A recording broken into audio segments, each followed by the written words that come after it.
नटखट परी और जादुई गुफा की कहानी। कई सालों पहले किसी नगर में एक बहुत ही शरारती और नटखट परी रहा करती थी। उसे पूरी दुनिया घूमने का शौक था। दुनिया देखने की वजह से वह अपने घरवालों से भी अलग हो गई थी। वह रोज काफी दूर दूर जाया करती और दुनिया भर में नई नई चीजें देखती थी। एक दिन वह उड़ते हुए एक घर के पास पहुंची और उस घर की खिड़की के पास जाकर छिप गई।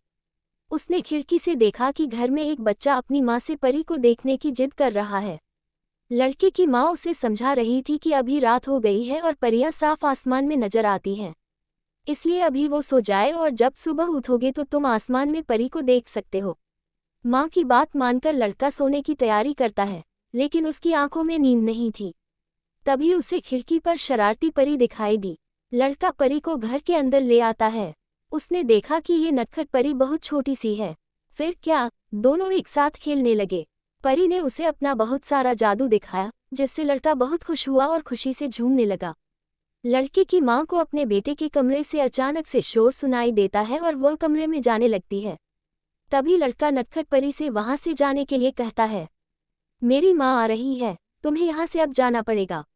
नटखट परी वहां से उड़ जाती है और लड़का सोने का नाटक करने लगता है। जब लड़के की माँ कमरे में आती है तो वह देखती है कमरे में कोई नहीं है और उसका बेटा भी सो रहा है।